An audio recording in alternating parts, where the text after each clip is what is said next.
أعوذ بالله من الشيطان الرجيم. بسم الله الرحمن الرحيم. ألف لام ميم.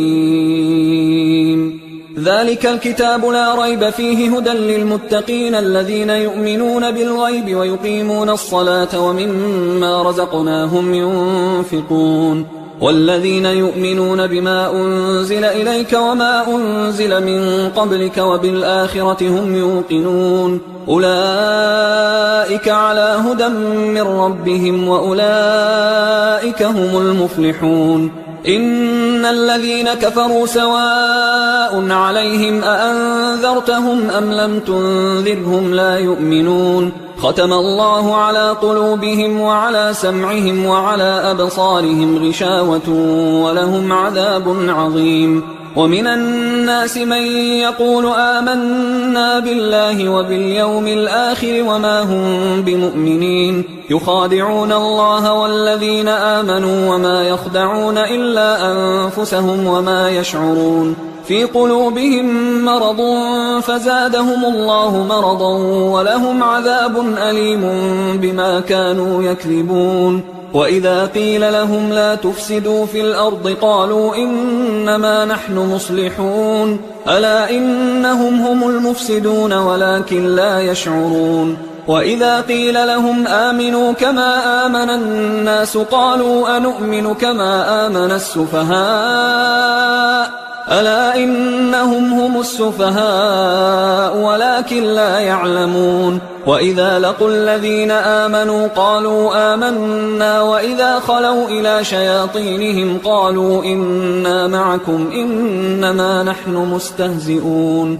الله يستهزئ بهم ويمدهم في طغيانهم يعمهون. أولئك الذين اشتروا الضلالة بالهدى فما ربحت تجارتهم وما كانوا مهتدين. مثلهم كمثل الذي استوقد نارا فلما أضاءت ما حوله ذهب الله بنورهم وتركهم في ظلمات لا يبصرون. صم بكم عمي فهم لا يرجعون. أو كصيب من السماء فيه ظلمات ورعد وبرق يجعلون أصابعهم في آذانهم من الصواعق حذر الموت والله محيط بالكافرين. يكاد البرق يخطف أبصارهم كلما أضاء لهم مشوا فيه وإذا أظلم عليهم قاموا ولو شاء الله لذهب بسمعهم وأبصارهم إن الله على كل شيء قدير. يا أيها الناس اعبدوا ربكم الذي خلقكم والذين من قبلكم لعلكم تتقون الذي جعل لكم الأرض فراشا والسماء بناء وأنزل من السماء ماء فأخرج به من الثمرات رزقا لكم فلا تجعلوا لله أندادا وأنتم تعلمون. وإن كنتم في ريب مما نزلنا على عبدنا فأتوا بسورة من مثله وادعوا شهداءكم من دون الله إن كنتم صادقين. فإن لم تفعلوا ولن تفعلوا فاتقوا النار التي وقودها الناس والحجارة أعدت للكافرين. وبشر الذين آمنوا وعملوا الصالحات أن لهم جنات تجري من تحتها الأنهار كلما رزقوا منها من ثمرة رزقا قالوا هذا الذي رزقنا من قبل وأتوا به متشابها ولهم فيها أزواج مطهرة وهم فيها خالدون. إن الله لا يستحيي أن يضرب مثلا ما بعوضة فما فوقها فأما الذين آمنوا فيعلمون أنه الحق من ربهم، وأما الذين كفروا فيقولون ماذا أراد الله بهذا مثلا يضل به كثيرا ويهدي به كثيرا، وما يضل به إلا الفاسقين الذين ينقضون عهد الله من بعد ميثاقه ويقطعون ما أمر الله به أن يوصل ويفسدون في الأرض، أولئك هم الخاسرون. كيف تكفرون بالله وكنتم أمواتا فأحياكم ثم يميتكم ثم يحييكم ثم إليه ترجعون. هو الذي خلق لكم ما في الأرض جميعا ثم استوى إلى السماء فسواهن 7 سماوات وهو بكل شيء عليم. وإذ قال ربك للملائكة إني جاعل في الأرض خليفة قالوا أتجعل فيها من يفسد فيها ويسفك الدماء ونحن نسبح بحمدك ونقدس لك قال إني أعلم ما لا تعلمون. وعلم آدم الأسماء كلها ثم عرضهم على الملائكة فقال أنبئوني بأسماء هؤلاء إن كنتم صادقين. قالوا سبحانك لا علم لنا إلا ما علمتنا إنك أنت العليم الحكيم. قال يا آدم أنبئهم بأسمائهم فلما أنبأهم بأسمائهم قال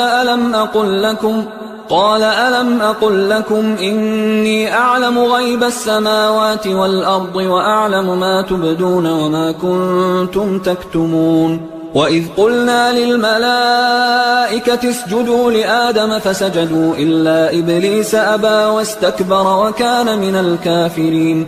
وقلنا يا آدم اسكن أنت وزوجك الجنة وكلا منها رغدا حيث شئتما ولا تقربا هذه الشجرة فتكونا من الظالمين. فأزلهما الشيطان عنها فأخرجهما مما كانا فيه وقلنا اهبطوا بعضكم لبعض عدو ولكم في الأرض مستقر ومتاع إلى حين. فتلقى آدم من ربه كلمات فتاب عليه إنه هو التواب الرحيم. قلنا اهبطوا منها جميعا فإما يأتينكم مني هدى فمن تبع هداي فلا خوف عليهم ولا هم يحزنون. والذين كفروا وكذبوا بآياتنا أولئك أصحاب النار هم فيها خالدون. يا بني إسرائيل اذكروا نعمتي التي أنعمت عليكم وأوفوا بعهدي أوف بعهدكم وإياي فارهبون. وآمنوا بما أنزلت مصدقا لما معكم ولا تكونوا أول كافر به ولا تشتروا بآياتي ثمنا قليلا وإياي فاتقون.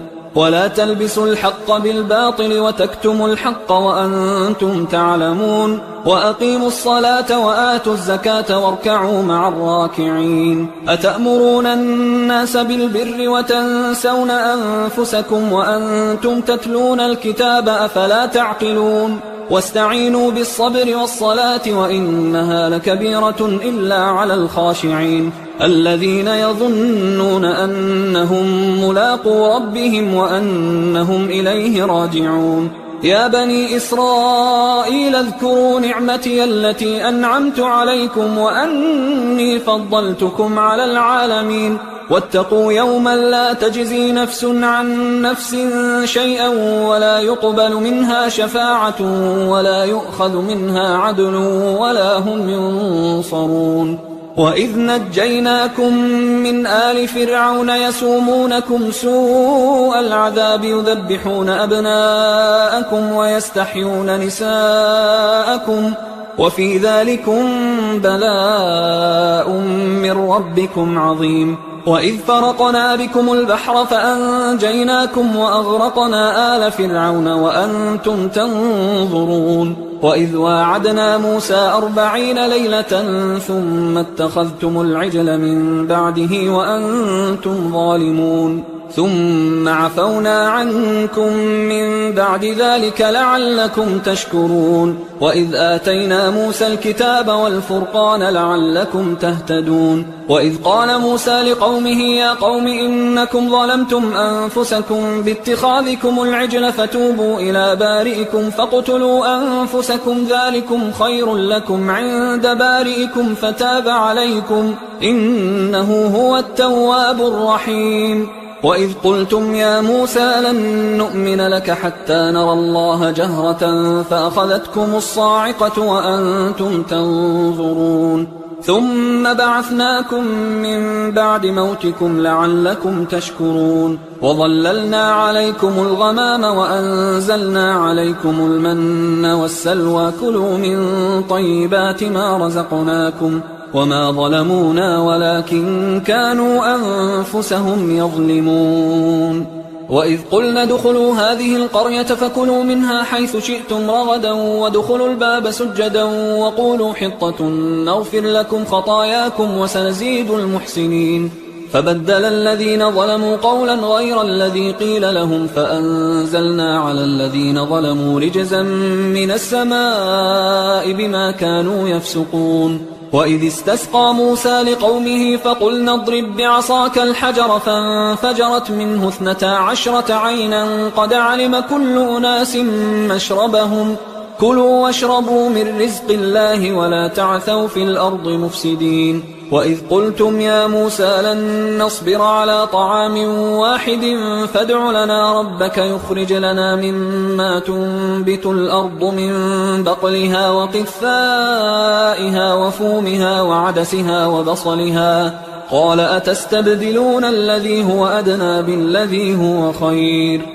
اهبطوا مصرا فإن لكم ما سألتم وضربت عليهم الذلة والمسكنة وباءوا بغضب من الله ذلك بأنهم كانوا يكفرون بآيات الله ويقتلون النبيين بغير الحق ذلك بما عصوا وكانوا يعتدون إن الذين آمنوا والذين هادوا والنصارى والصابئين من آمن بالله واليوم الآخر وعمل صالحا فلهم أجرهم عند ربهم ولا خوف عليهم ولا هم يحزنون وإذ أخذنا ميثاقكم ورفعنا فوقكم الطور خذوا ما آتيناكم بقوة واذكروا ما فيه لعلكم تتقون ثم توليتم من بعد ذلك فلولا فضل الله عليكم ورحمته لكنتم من الخاسرين ولقد علمتم الذين اعتدوا منكم في السبت فقلنا لهم كونوا قردة خاسئين فجعلناها نكالا لما بين يديها وما خلفها وموعظة للمتقين وإذ قال موسى لقومه إن الله يأمركم أن تذبحوا بقرة قالوا أتتخذنا هزوا قال أعوذ بالله أن أكون من الجاهلين قالوا ادع لنا ربك يبين لنا ما هي قال إنه يقول إنها بقرة لا فارض ولا بكر عوان بين ذلك فافعلوا ما تؤمرون قالوا ادع لنا ربك يبين لنا ما لونها قال إنه يقول إنها بقرة صفراء فاقع لونها تسر الناظرين قالوا ادع لنا ربك يبين لنا ما هي إن البقرة شابه علينا وإنا إن شاء الله لمهتدون قال إنه يقول إنها بقرة لا ذلول تثير الأرض ولا تسقي الحرث مسلمة لا شية فيها قالوا الآن جئت بالحق فذبحوها وما كادوا يفعلون وإذ قتلتم نفسا فادارأتم فيها والله مخرج ما كنتم تكتمون فقلنا اضربوه ببعضها كذلك يحيي الله الموتى ويريكم آياته لعلكم تعقلون ثم قست قلوبكم من بعد ذلك فهي كالحجارة أو أشد قسوة وإن من الحجارة لما يتفجر منه الأنهار وإن منها لما يشقق فيخرج منه الماء وإن منها لما يهبط من خشية الله وما الله بغافل عما تعملون. أفتطمعون أن يؤمنوا لكم وقد كان فريق منهم يسمعون كلام الله ثم يحرفونه من بعد ما عقلوه وهم يعلمون. وإذا لقوا الذين آمنوا قالوا آمنا وإذا خلا بعضهم إلى بعض قالوا أتحدثونهم بما فتح الله عليكم ليحاجوكم به عند ربكم أفلا تعقلون. أولا يعلمون أن الله يعلم ما يسرون وما يعلنون. ومنهم أميون لا يعلمون الكتاب إلا أماني وإنهم إلا يظنون.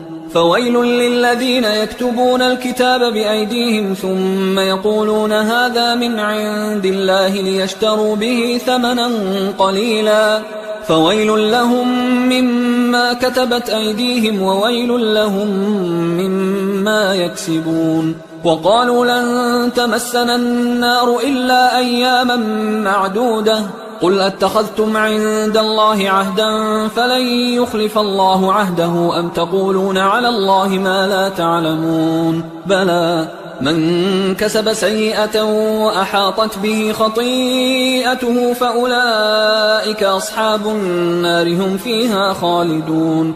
والذين آمنوا وعملوا الصالحات أولئك أصحاب الجنة هم فيها خالدون.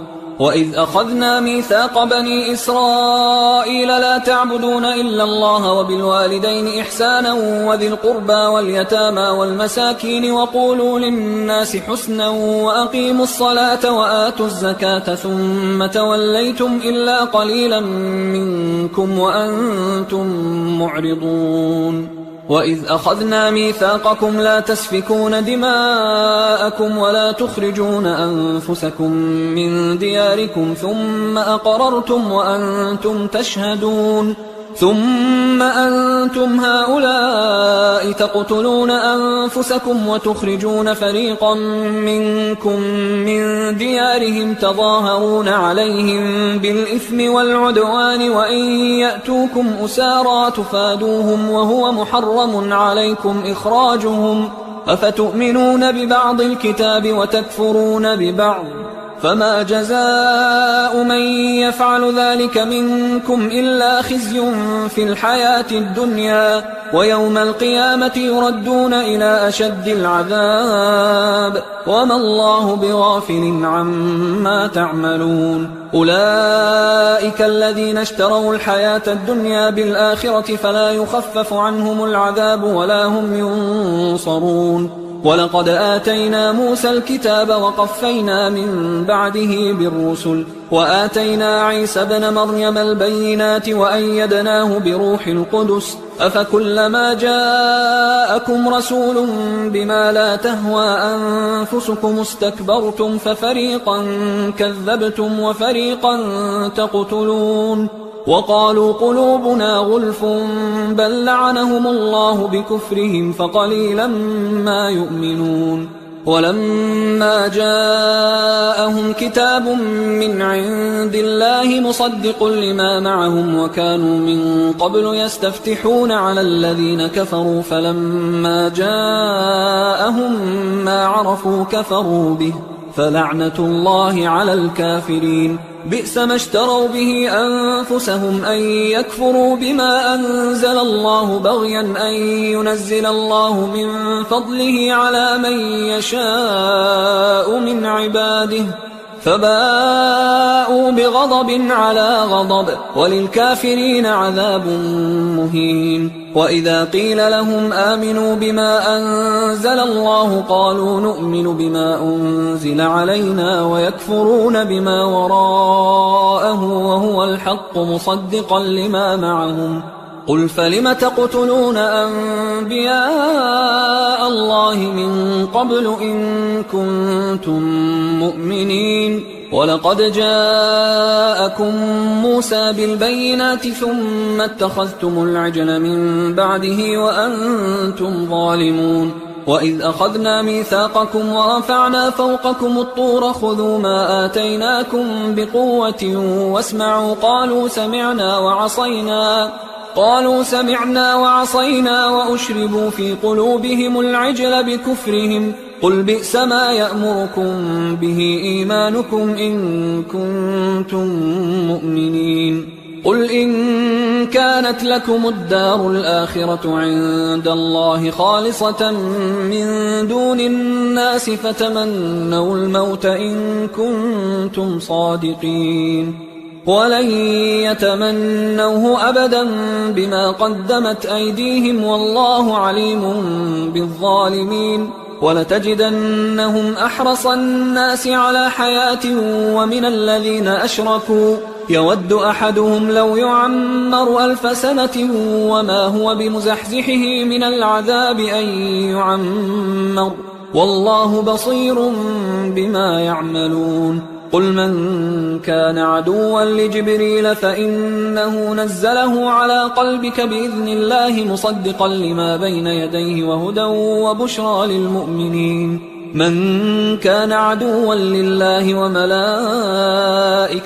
ورسله وجبريل وميكال فإن الله عدو للكافرين ولقد أنزلنا إليك آيات بينات وما يكفر بها إلا الفاسقون أوكلما عاهدوا عهدا نبذه فريق منهم بل أكثرهم لا يؤمنون ولما جاءهم رسول من عند الله مصدق لما معهم نبذ فريق من الذين أوتوا الكتاب كتاب الله وراء ظهورهم كأنهم لا يعلمون واتبعوا ما تتلو الشياطين على ملك سليمان وما كفر سليمان ولكن الشياطين كفروا يعلمون الناس السحر وما أنزل على الملكين ببابل هاروت وماروت وما يعلمان من أحد حتى يقولا إنما نحن فتنة فلا تكفر فيتعلمون منهما ما يفرقون به بين المرء وزوجه وما هم بضارين به من أحد إلا بإذن الله ويتعلمون ما يضرهم ولا ينفعهم ولقد علموا لمن اشتراه ما له في الآخرة من خلاق ولبئس ما شروا به أنفسهم لو كانوا يعلمون ولو أنهم آمنوا واتقوا لمثوبة من عند الله خير لو كانوا يعلمون يا أيها الذين آمنوا لا تقولوا راعنا وقولوا انظرنا واسمعوا وللكافرين عذاب أليم ما يود الذين كفروا من أهل الكتاب ولا المشركين أن ينزل عليكم من خير من ربكم والله يختص برحمته من يشاء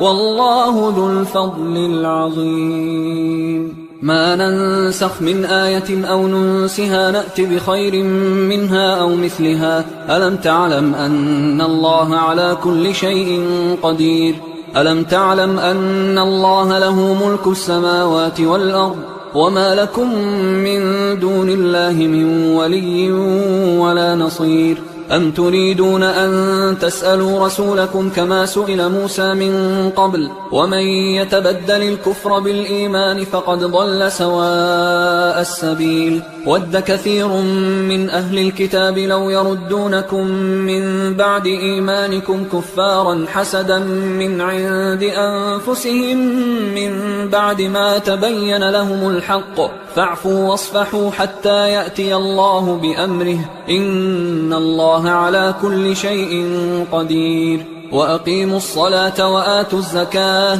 وما تقدموا لأنفسكم من خير تجدوه عند الله إن الله بما تعملون بصير وقالوا لن يدخل الجنة إلا من كان هودا أو نصارى تلك أمانيهم قل هاتوا برهانكم إن كنتم صادقين بلى من أسلم وجهه لله وهو محسن فله أجره عند ربه ولا خوف عليهم ولا هم يحزنون وقالت اليهود ليست النصارى على شيء وقالت النصارى ليست اليهود على شيء وهم يتلون الكتاب كذلك قال الذين لا يعلمون مثل قولهم فالله يحكم بينهم يوم القيامة فيما كانوا فيه يختلفون ومن أظلم ممن منع مساجد الله أن يذكر فيها اسمه وسعى في خرابها أولئك ما كان لهم أن يدخلوها إلا خائفين لهم في الدنيا خزي ولهم في الآخرة عذاب عظيم ولله المشرق والمغرب فأينما تولوا فثم وجه الله إن الله واسع عليم وقالوا اتخذ الله ولدا سبحانه بل له ما في السماوات والأرض كل له قانتون بديع السماوات والأرض وإذا قضى أمرا فإنما يقول له كن فيكون وقال الذين لا يعلمون لولا يكلمنا الله أو تأتينا آية كذلك قال الذين من قبلهم مثل قولهم تشابهت قلوبهم قد بينا الآيات لقوم يوقنون إنا أرسلناك بالحق بشيرا ونذيرا ولا تسأل عن أصحاب الجحيم ولن ترضى عنك اليهود ولا النصارى حتى تتبع ملتهم قل إن هدى الله هو الهدى ولئن اتبعت أهواءهم بعد الذي جاءك من العلم ما لك من الله من ولي ولا نصير الذين آتيناهم الكتاب يتلونه حق تلاوته أولئك يؤمنون به ومن يكفر به فأولئك هم الخاسرون يا بني إسرائيل اذكروا نعمتي التي أنعمت عليكم وأني فضلتكم على العالمين واتقوا يوما لا تجزي نفس عن نفس شيئا ولا يقبل منها عدل ولا تنفعها شفاعة ولا هم ينصرون وإذ ابتلى إبراهيم ربه بكلمات فأتمهن قال إني جاعلك للناس إماما قال ومن ذريتي قال لا ينال عهد الظالمين وإذ جعلنا البيت مثابة للناس وأمنا واتخذوا من مقام إبراهيم مصلى وعهدنا إلى إبراهيم وإسماعيل أن طهرا بيتي للطائفين والعاكفين والركع السجود وإذ قال إبراهيم رب اجعل هذا بلدا آمنا وارزق أهله من الثمرات من آمن منهم بالله واليوم الآخر قال ومن كفر فأمتعه قليلا ثم أضطره إلى عذاب النار وبئس المصير وإذ يرفع إبراهيم القواعد من البيت وإسماعيل ربنا تقبل منا إنك أنت السميع العليم ربنا وجعلنا مسلمين لك ومن ذريتنا أمة مسلمة لك وأرنا مناسكنا وتب علينا إنك أنت التواب الرحيم ربنا وابعث فيهم رسولا منهم يتلو عليهم آياتك ويعلمهم الكتاب والحكمة ويزكيهم إنك أنت العزيز الحكيم ومن يرغب عن ملة إبراهيم إلا من سفه نفسه ولقد اصطفيناه في الدنيا وإنه في الآخرة لمن الصالحين إذ قال له ربه أسلم قال أسلمت لرب العالمين. ووصى بها إبراهيم بنيه ويعقوب يا بني إن الله اصطفى لكم الدين فلا تموتن إلا وأنتم مسلمون. أم كنتم شهداء إذ حضر يعقوب الموت إذ قال لبنيه ما تعبدون من بعدي قالوا نعبد إلهك وإله آبائك إبراهيم وإسماعيل وإسحاق إلها واحدا ونحن له مسلمون. تلك أمة قد خلت لها ما كسبت ولكم ما كسبتم ولا تسألون عما كانوا يعملون. وقالوا كونوا هودا أو نصارى تهتدوا قل بل ملة إبراهيم حنيفا وما كان من المشركين. قولوا آمنا بالله وما أنزل إلينا وما أنزل إلى إبراهيم وإسماعيل وإسحاق ويعقوب والأسباط وما أوتي موسى وعيسى وما أوتي النبيون من ربهم لا نفرق بين أحد منهم ونحن له مسلمون. فإن آمنوا بمثل ما آمنتم به فقد اهتدوا وإن تولوا فإنما هم في شقاق فسيكفيكهم الله وهو السميع العليم. صبغة الله ومن أحسن من الله صبغة ونحن له عابدون. قل أتحاجوننا في الله وهو ربنا وربكم ولنا أعمالنا ولكم أعمالكم ونحن له مخلصون. أم تقولون إن إبراهيم وإسماعيل وإسحاق ويعقوب والأسباط كانوا هودا أو نصارى قل أأنتم أعلم أم الله ومن أظلم ممن كتم شهادة عنده من الله وما الله بغافل عما تعملون. تلك أمة قد خلت لها ما كسبت ولكم ما كسبتم ولا تسألون عما كانوا يعملون. سيقول السفهاء من الناس ما ولاهم عن قبلتهم التي كانوا عليها قل لله المشرق والمغرب يهدي من يشاء إلى صراط مستقيم.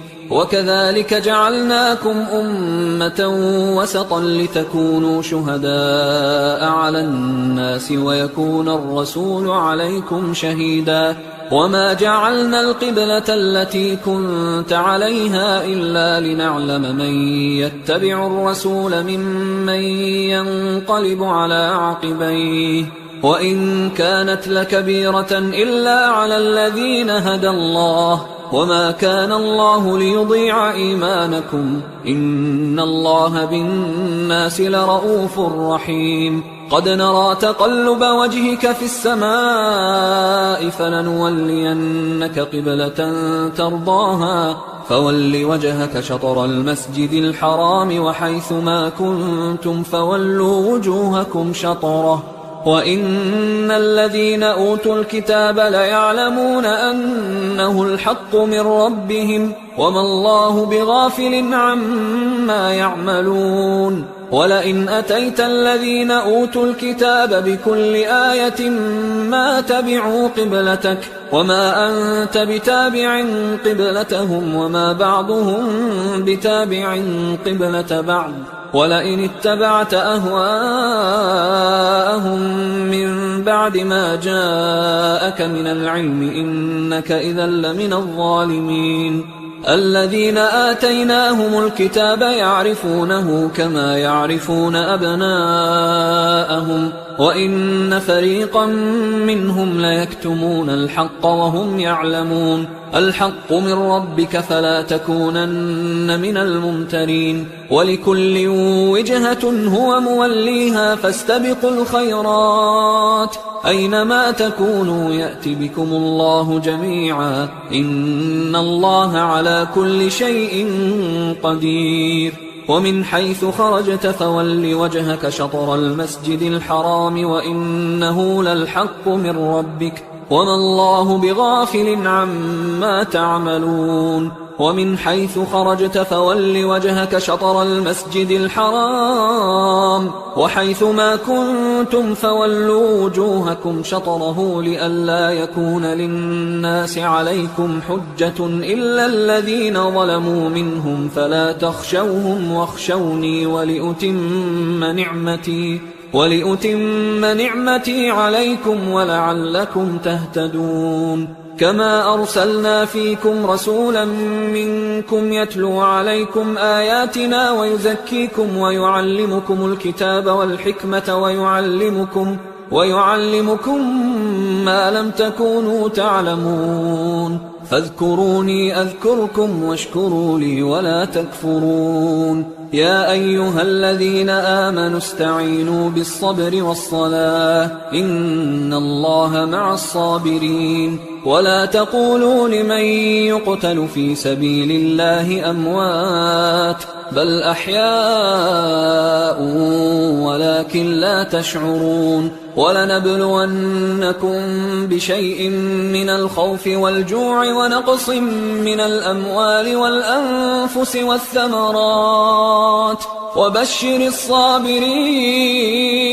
الذين إذا أصابتهم مصيبة قالوا إنا لله وإنا إليه راجعون أولئك عليهم صلوات من ربهم ورحمة وأولئك هم المهتدون إن الصفا والمروة من شعائر الله فمن حج البيت أو اعتمر فلا جناح عليه أن يطوف بهما ومن تطوع خيرا فإن الله شاكر عليم إن الذين يكتمون ما أنزلنا من البينات والهدى من بعد ما بيناه للناس في الكتاب أولئك يلعنهم الله ويلعنهم اللاعنون إلا الذين تابوا وأصلحوا وبينوا فأولئك أتوب عليهم وأنا التواب الرحيم إن الذين كفروا وماتوا وهم كفار أولئك عليهم لعنة الله والملائكة والناس أجمعين خالدين فيها لا يخفف عنهم العذاب ولا هم ينظرون وإلهكم إله واحد لا إله إلا هو الرحمن الرحيم إن في خلق السماوات والأرض واختلاف الليل والنهار والفلك التي تجري في البحر بما ينفع الناس وما أنزل الله من السماء من ماء فأحيا به الأرض بعد موتها وبث فيها من كل دابة وتصريف الرياح والسحاب المسخر بين السماء والأرض لآيات لقوم يعقلون ومن الناس من يتخذ من دون الله أندادا يحبونهم كحب الله والذين آمنوا أشد حبا لله ولو يرى الذين ظلموا إذ يرون العذاب أن القوة لله جميعا وأن الله شديد العذاب إذ تبرأ الذين اتبعوا من الذين اتبعوا ورأوا العذاب وتقطعت بهم الأسباب وقال الذين اتبعوا لو أن لنا كرة فنتبرأ منهم كما تبرأوا منا كذلك يريهم الله أعمالهم حسرات عليهم وما هم بخارجين من النار. يا أيها الناس كلوا مما في الأرض حلالا طيبا ولا تتبعوا خطوات الشيطان إنه لكم عدو مبين. إنما يأمركم بالسوء والفحشاء وأن تقولوا على الله ما لا تعلمون. وإذا قيل لهم اتبعوا ما أنزل الله قالوا بل نتبع ما ألفينا عليه آباءنا أولو كان آباؤهم لا يعقلون شيئا ولا يهتدون. ومثل الذين كفروا كمثل الذي ينعق بما لا يسمع إلا دعاء ونداء صم بكم عمي فهم لا يعقلون. يا أيها الذين آمنوا كلوا من طيبات ما رزقناكم واشكروا لله إن كنتم إياه تعبدون. إنما حرم عليكم الميتة والدم ولحم الخنزير وما أهل به لغير الله فمن اضطر غير باغ ولا عاد فلا إثم عليه إن الله غفور رحيم. إن الذين يكتمون ما أنزل الله من الكتاب ويشترون به ثمنا قليلا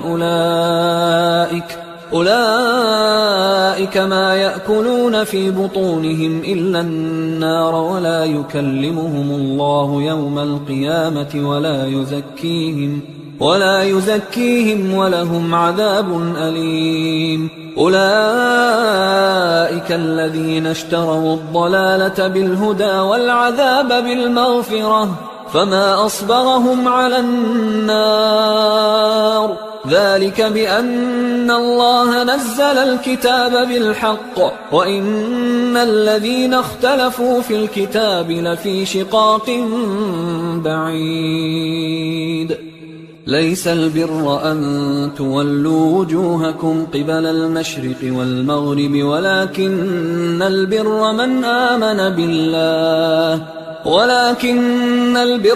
آمن بالله واليوم الآخر والملائكة والكتاب والنبيين وآتى المال على حبه ذوي القربى واليتامى والمساكين وابن السبيل والسائلين وفي الرقاب وأقام الصلاة وآتى الزكاة والموفون بعهدهم إذا عاهدوا والصابرين في البأساء والضراء وحين البأس أولئك الذين صدقوا وأولئك هم المتقون. يا أيها الذين آمنوا كتب عليكم القصاص في القتلى الحر بالحر والعبد بالعبد والأنثى بالأنثى فمن عفي له من أخيه شيء فاتباع بالمعروف وأداء إليه بإحسان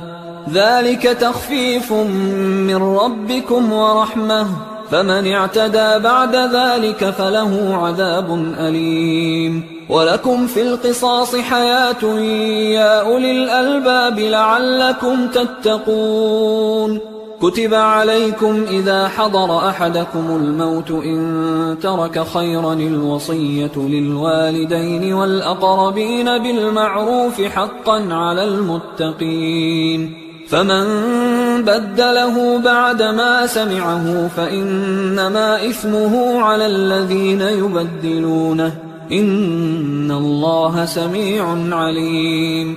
فمن خاف من موص جنفا أو إثما فأصلح بينهم فلا إثم عليه إن الله غفور رحيم.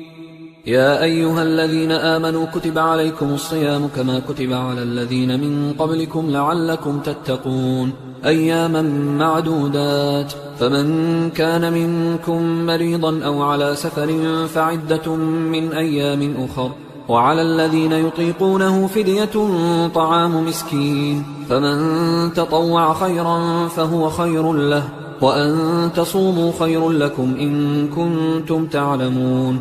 شهر رمضان الذي أنزل فيه القرآن هدى للناس وبينات من الهدى والفرقان، فمن شهد منكم الشهر فليصم، ومن كان مريضا أو على سفر فعدة من أيام أخر، يريد الله بكم اليسر ولا يريد بكم العسر ولتكملوا العدة ولتكبروا الله على ما هداكم ولعلكم تشكرون. وإذا سألك عبادي عني فإني قريب أجيب دعوة الداعي إذا دعان، فليستجيبوا لي وليؤمنوا بي لعلهم يرشدون. أحل لكم ليلة الصيام الرفث إلى نسائكم هن لباس لكم وأنتم لباس لهن، علم الله أنكم كنتم تختانون أنفسكم فتاب عليكم وعفى عنكم، فالآن باشروهن وابتغوا ما كتب الله لكم، وكلوا واشربوا حتى يتبين لكم الخيط الأبيض من الخيط الأسود من الفجر، ثم أتموا الصيام إلى الليل، ولا تباشروهن وأنتم عاكفون في المساجد، تلك حدود الله فلا تقربوها، كذلك يبين الله آياته للناس لعلهم يتقون. ولا تأكلوا أموالكم بينكم بالباطل وتدلوا بها إلى الحكام لتأكلوا فريقا من أموال الناس بالإثم وأنتم تعلمون. يسألونك عن الأهلة قل هي مواقيت للناس والحج، وليس البر بأن تأتوا البيوت من ظهورها ولكن البر من اتقى، وأتوا البيوت من أبوابها واتقوا الله لعلكم تفلحون. وقاتلوا في سبيل الله الذين يقاتلونكم ولا تعتدوا إن الله لا يحب المعتدين.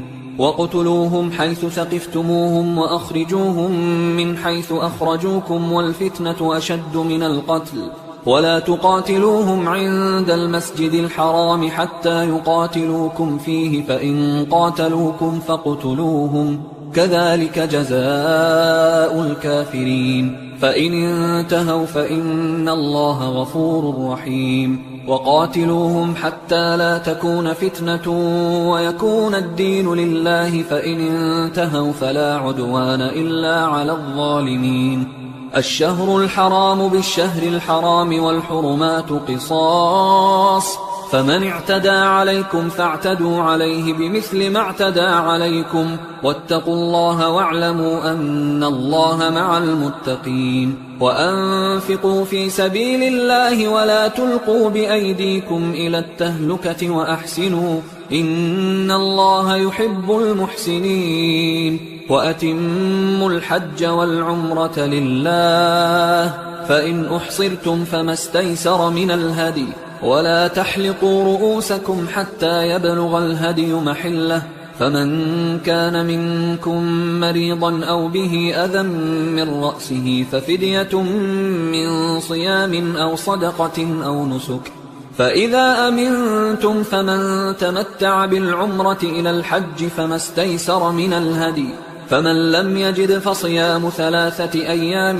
في الحج و7 إذا رجعتم، تلك 10 كاملة، ذلك لمن لم يكن أهله حاضر المسجد الحرام. واتقوا الله واعلموا أن الله شديد العقاب. الحج أشهر معلومات، فمن فرض فيهن الحج فلا رفث ولا فسوق ولا جدال في الحج، وما تفعلوا من خير يعلمه الله الله وتزودوا فإن خير الزاد التقوى واتقون يا أولي الألباب. ليس عليكم جناح أن تبتغوا فضلا من ربكم، فإذا أفضتم من عرفات فاذكروا الله عند المشعر الحرام واذكروه كما هداكم وإن كنتم من قبله لمن الضالين. ثم أفيضوا من حيث أفاض الناس واستغفروا الله إن الله غفور رحيم. فإذا قضيتم مناسككم فاذكروا الله كذكركم آباءكم أو أشد ذكرا. فمن الناس من يقول ربنا آتنا في الدنيا وما له في الآخرة من خلاق، ومنهم من يقول ربنا آتنا في الدنيا حسنة وفي الآخرة حسنة وقنا عذاب النار. أولئك لهم نصيب مما كسبوا والله سريع الحساب. واذكروا الله في أيام معدودات، فمن تعجل في يومين فلا إثم عليه ومن تأخر فلا إثم عليه لمن اتقى. واتقوا الله واعلموا أنكم إليه تحشرون. ومن الناس من يعجبك قوله في الحياة الدنيا ويشهد الله على ما في قلبه وهو ألد الخصام. وإذا تولى سعى في الأرض ليفسد فيها ويهلك الحرث والنسل والله لا يحب الفساد. وإذا قيل له اتق الله أخذته العزة بالإثم فحسبه جهنم ولبئس المهاد. ومن الناس من يشري نفسه ابتغاء مرضات الله والله رؤوف بالعباد. يا أيها الذين آمنوا ادخلوا في السلم كافة ولا تتبعوا خطوات الشيطان إنه لكم عدو مبين. فإن زللتم من بعد ما جاءتكم البينات فاعلموا أن الله عزيز حكيم. هل ينظرون إلا أن يأتيهم الله في ظلل من الغمام والملائكة وقضي الأمر وإلى الله ترجع الأمور. سل بني إسرائيل كم آتيناهم من آية بينة ومن يبدل نعمة الله من بعد ما جاءته فإن الله شديد العقاب. زين للذين كفروا الحياة الدنيا ويسخرون من الذين آمنوا والذين اتقوا فوقهم يوم القيامة والله يرزق من يشاء بغير حساب. كان الناس أمة واحدة فبعث الله النبيين مبشرين ومنذرين وأنزل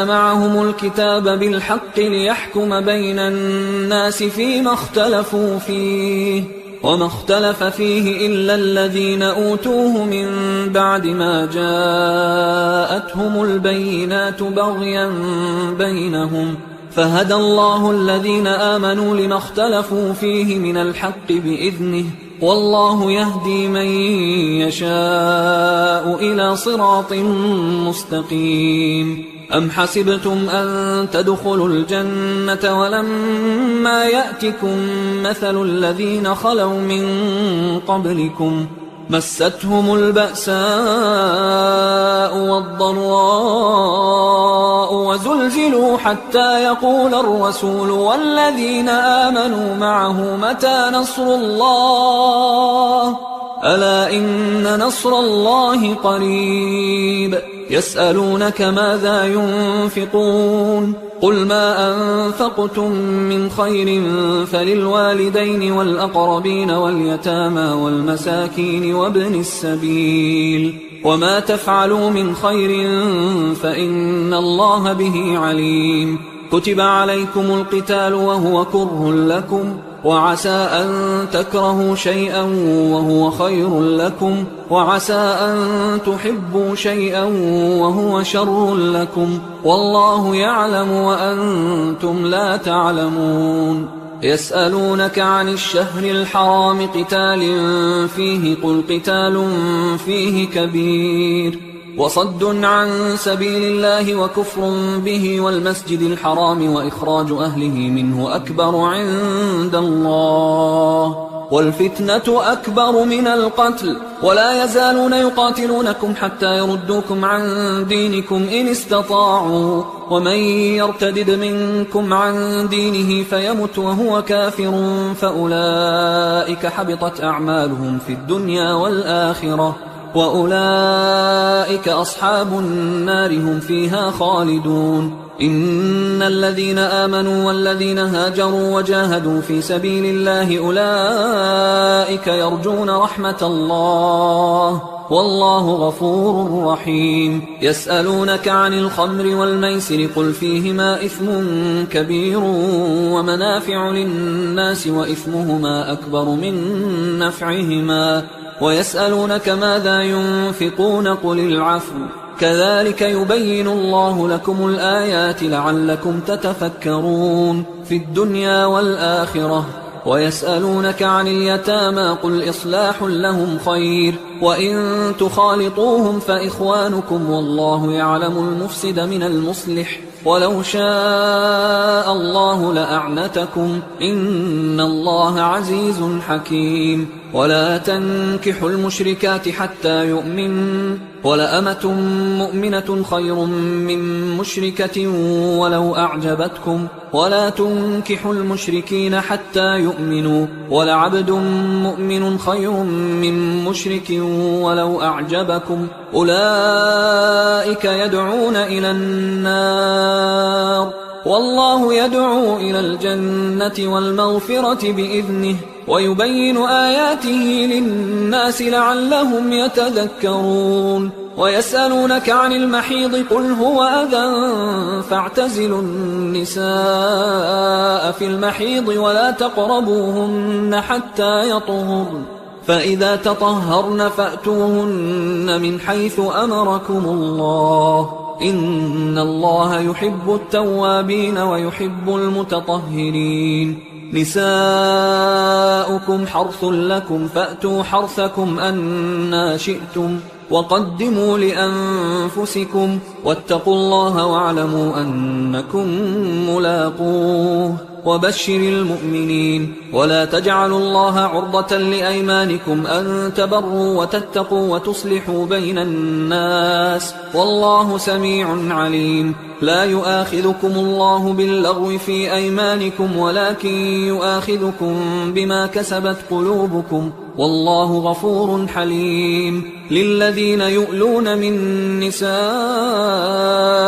تربص 4 أشهر فإن فاءوا فإن الله غفور رحيم وإن عزموا الطلاق فإن الله سميع عليم والمطلقات يتربصن بأنفسهن 3 قروء ولا يحل لهن أن يكتمن ما خلق الله في أرحامهن إن كن يؤمن بالله واليوم الآخر وبعولتهن أحق بردهن في ذلك إن أرادوا إصلاحا ولهن مثل الذي عليهن بالمعروف وللرجال عليهن درجة والله عزيز حكيم الطلاق 2 فإمساك بمعروف أو تسريح بإحسان ولا يحل لكم أن تأخذوا مما آتيتموهن شيئا إلا أن يخافا ألا يقيما حدود الله فإن خفتم ألا يقيما حدود الله فلا جناح عليهما فيما افتدت به، تلك حدود الله فلا تعتدوها، ومن يتعد حدود الله فأولئك هم الظالمون. فإن طلقها فلا تحل له من بعد حتى تنكح زوجا غيره، فإن طلقها فلا جناح عليهما أن يتراجعا إن ظنا أن يقيما حدود الله، وتلك حدود الله يبينها لقوم يعلمون. وإذا طلقتم النساء فبلغن أجلهن فأمسكوهن بمعروف أو سرحوهن بمعروف، ولا تمسكوهن ضرارا لتعتدوا، ومن يفعل ذلك فقد ظلم نفسه. ولا تتخذوا آيات الله هزوا، واذكروا نعمة الله عليكم وما أنزل عليكم من الكتاب والحكمة يعظكم به، واتقوا الله واعلموا أن الله بكل شيء عليم. وإذا طلقتم النساء فبلغن أجلهن فلا تعضلوهن أن ينكحن أزواجهن إذا تراضوا بينهم بالمعروف، ذلك يوعظ به من كان منكم يؤمن بالله واليوم الآخر، ذلكم أزكى لكم وأطهر، والله يعلم وأنتم لا تعلمون.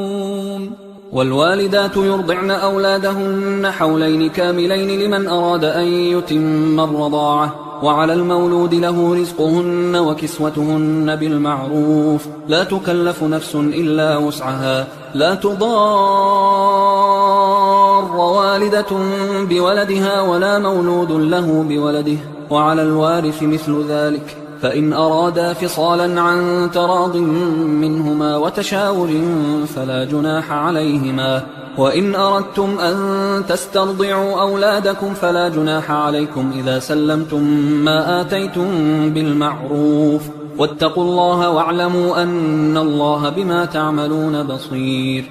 والذين يتوفون منكم ويذرون أزواجا يتربصن بأنفسهن 4 أشهر و10، فإذا بلغن أجلهن فلا جناح عليكم فيما فعلن في أنفسهن بالمعروف، والله بما تعملون خبير. ولا جناح عليكم فيما عرضتم به من خطبة النساء أو أكننتم في أنفسكم، علم الله أنكم ستذكرونهن ولكن لا تواعدوهن سرا إلا أن تقولوا قولا معروفا، ولا تعزموا عقدة النكاح حتى يبلغ الكتاب أجله، واعلموا أن الله يعلم ما في أنفسكم فاحذروه، واعلموا أن الله غفور حليم.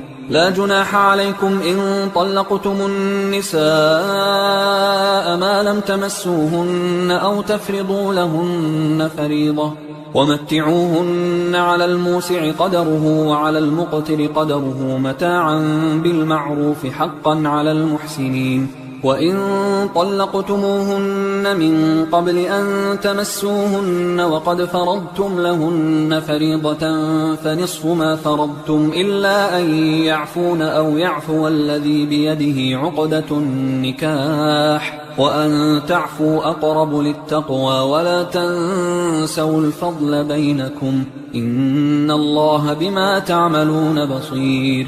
حافظوا على الصلوات والصلاة الوسطى وقوموا لله قانتين، فإن خفتم فرجالا أو ركبانا، فإذا أمنتم فاذكروا الله كما علمكم ما لم تكونوا تعلمون. والذين يتوفون منكم ويذرون أزواجا وصية لأزواجهم متاعا إلى الحول غير إخراج، فإن خرجن فلا جناح عليكم فيما فعلن في أنفسهن من معروف، والله عزيز حكيم. وللمطلقات متاع بالمعروف حقا على المتقين، كذلك يبين الله لكم آياته لعلكم تعقلون. ألم تر إلى الذين خرجوا من ديارهم وهم ألوف حذر الموت فقال لهم الله موتوا ثم أحياهم، إن الله لذو فضل على الناس ولكن أكثر الناس لا يشكرون.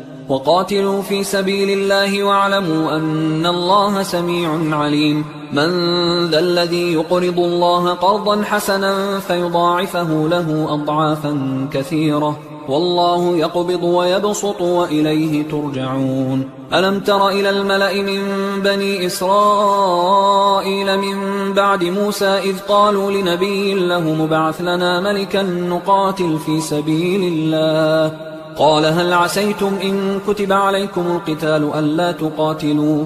قالوا وما لنا ألا نقاتل في سبيل الله وقد أخرجنا من ديارنا وأبنائنا، فلما كتب عليهم القتال تولوا إلا قليلا منهم، والله عليم بالظالمين. وقال لهم نبيهم إن الله قد بعث لكم طالوت ملكا، قالوا أنى يكون له الملك علينا ونحن أحق بالملك منه ولم يؤت سعة من المال، قال إن الله اصطفاه عليكم وزاده بسطة في العلم والجسم، والله يؤتي ملكه من يشاء والله واسع عليم. وقال لهم نبيهم إن آية ملكه أن يأتيكم التابوت فيه سكينة من ربكم وبقية مما ترك آل موسى وآل هارون تحمله الملائكة، إن في ذلك لآية لكم إن كنتم مؤمنين. فلما فصل طالوت بالجنود قال إن الله مبتليكم بنهر فمن شرب منه فليس مني ومن لم يطعمه فإنه مني إلا من اغترف غرفة بيده، فشربوا منه إلا قليلا منهم.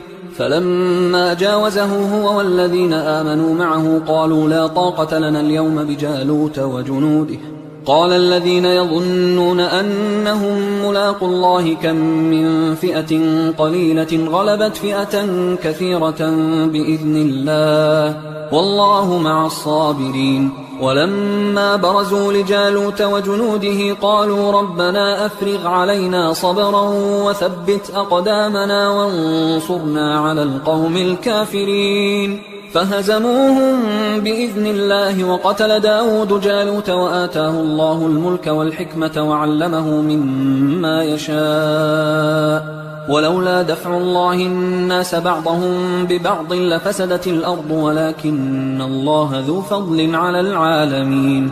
تلك آيات الله نتلوها عليك بالحق وإنك لمن المرسلين. تلك الرسل فضلنا بعضهم على بعض، منهم من كلم الله ورفع بعضهم درجات، وآتينا عيسى ابن مريم البينات وأيدناه بروح القدس، ولو شاء الله ما اقتتل الذين من بعدهم من بعد ما جاءتهم البينات ولكن اختلفوا فمنهم من آمن ومنهم من كفر، ولو شاء الله ما اقتتلوا ولكن الله يفعل ما يريد. يا أيها الذين آمنوا أنفقوا مما رزقناكم من قبل أن يأتي يوم لا بيع فيه ولا خلة ولا شفاعة والكافرون هم الظالمون. الله لا إله إلا هو الحي القيوم لا تأخذه سنة ولا نوم، له ما في السماوات وما في الأرض، من ذا الذي يشفع عنده إلا بإذنه، يعلم ما بين أيديهم وما خلفهم ولا يحيطون بشيء من علمه إلا بما شاء، وسع كرسيه السماوات والأرض ولا يؤوده حفظهما وهو العلي العظيم. لا إكراه في الدين قد تبين الرشد من الغي، فمن يكفر بالطاغوت ويؤمن بالله فقد استمسك بالعروة الوثقى لا انفصام لها، والله سميع عليم. الله ولي الذين آمنوا يخرجهم من الظلمات إلى النور، والذين كفروا أولياؤهم الطاغوت يخرجونهم من النور إلى الظلمات، أولئك أصحاب النار هم فيها خالدون. ألم تر إلى الذي حاج إبراهيم في ربه أن آتاه الله الملك إذ قال إبراهيم ربي الذي يحيي ويميت قال أنا أحيي وأميت. قال إبراهيم فإن الله يأتي بالشمس من المشرق فأت بها من المغرب فبهت الذي كفر والله لا يهدي القوم الظالمين. أو كالذي مر على قرية وهي خاوية على عروشها قال أنى يحيي هذه الله بعد موتها فأماته الله 100 عام ثم بعثه قال كم لبثت؟ قال لبثت يوما أو بعض يوم. قال بل لبثت 100 عام فانظر إلى طعامك وشرابك لم يتسنه وانظر إلى حمارك ولنجعلك آية للناس وانظر إلى العظام كيف ننشزها ثم نكسوها لحما فلما تبين له قال أعلم أن الله على كل شيء قدير. وإذ قال إبراهيم رب أرني كيف تحيي الموتى قال أولم تؤمن قال بلى ولكن ليطمئن قلبي قال فخذ 4 من الطير فصرهن إليك ثم اجعل على كل جبل منهن جزءا ثم ادعهن يأتينك سعيا واعلم أن الله عزيز حكيم. مثل الذين ينفقون أموالهم في سبيل الله كمثل حبة أنبتت 7 سنابل في كل سنبلة 100 حبة والله يضاعف لمن يشاء والله واسع عليم. الذين ينفقون أموالهم في سبيل الله ثم لا يتبعون ما أنفقوا منا ولا أذى لهم أجرهم عند ربهم ولا خوف عليهم ولا هم يحزنون. قول معروف ومغفرة خير من صدقة يتبعها أذى والله غني حليم. يا أيها الذين آمنوا لا تبطلوا صدقاتكم بالمن والأذى كالذي ينفق ماله رئاء الناس ولا يؤمن بالله واليوم الآخر فمثله كمثل صفوان عليه تراب فأصابه وابل فتركه صلدا لا يقدرون على شيء مما كسبوا والله لا يهدي القوم الكافرين. ومثل الذين ينفقون أموالهم ابتغاء مرضات الله وتثبيتا من أنفسهم كمثل جنة بربوة أصابها وابل فآتت أكلها ضعفين فإن لم يصبها وابل فطل والله بما تعملون بصير. أيود أحدكم أن تكون له جنة من نخيل وأعناب تجري من تحتها الأنهار له فيها من كل الثمرات وأصابه الكبر وله ذرية ضعفاء فأصابها إعصار فيه نار فاحترقت كذلك يبين الله لكم الآيات لعلكم تتفكرون. يا أيها الذين آمنوا أنفقوا من طيبات ما كسبتم ومما أخرجنا لكم من الأرض ولا تيمموا الخبيث منه تنفقون ولستم بآخذيه إلا أن تغمضوا فيه واعلموا أن الله غني حميد. الشيطان يعدكم الفقر ويأمركم بالفحشاء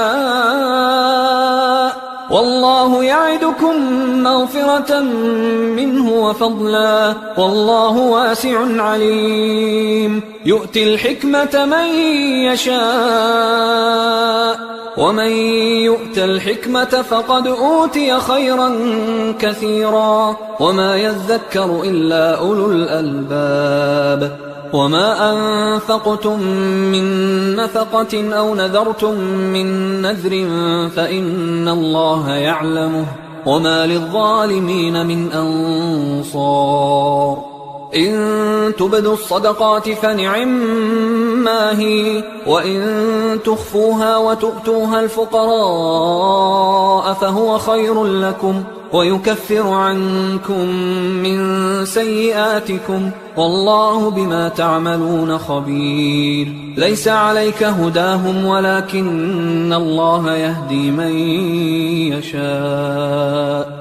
وما تنفقوا من خير فلأنفسكم وما تنفقون إلا ابتغاء وجه الله وما تنفقوا من خير يوفى إليكم وأنتم لا تظلمون. للفقراء الذين أحصروا في سبيل الله لا يستطيعون ضربا في الأرض يحسبهم الجاهل أغنياء من التعفف تعرفهم بسيماهم لا يسألون الناس إلحافا. وما تنفقوا من خير فإن الله به عليم. الذين ينفقون أموالهم بالليل والنهار سرا وعلانية فلهم أجرهم عند ربهم ولا خوف عليهم ولا هم يحزنون.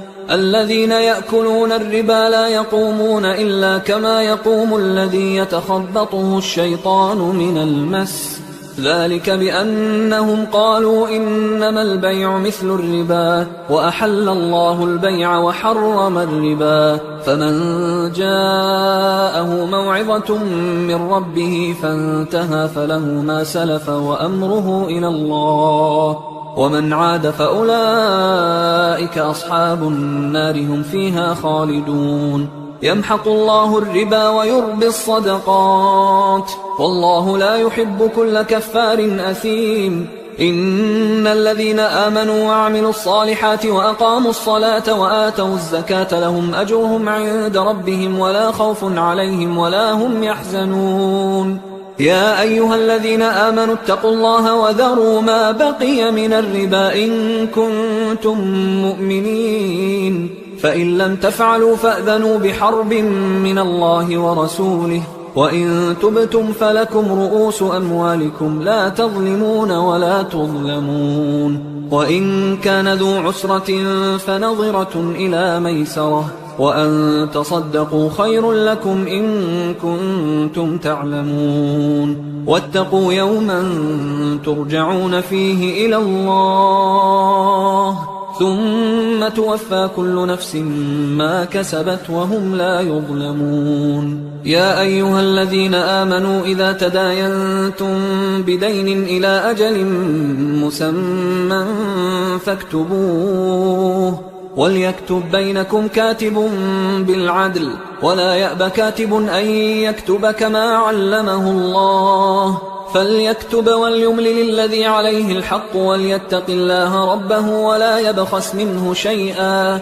فإن كان الذي عليه الحق سفيها أو ضعيفا أو لا يستطيع أن يمله فليملل وليه بالعدل واستشهدوا شهيدين من رجالكم فإن لم يكونا رجلين فرجل وامرأتان ممن ترضون من الشهداء أن تضل إحداهما فتذكر إحداهما الأخرى ولا يأبى الشهداء إذا ما دعوا ولا تسأموا أن تكتبوه صغيرا أو كبيرا إلى أجله ذلكم أقسط عند الله وأقوم للشهادة وأدنى أن لا ترتابوا إلا أن تكون تجارة حاضرة تديرونها بينكم فليس عليكم جناح ألا تكتبوها، وأشهدوا إذا تبايعتم، ولا يضار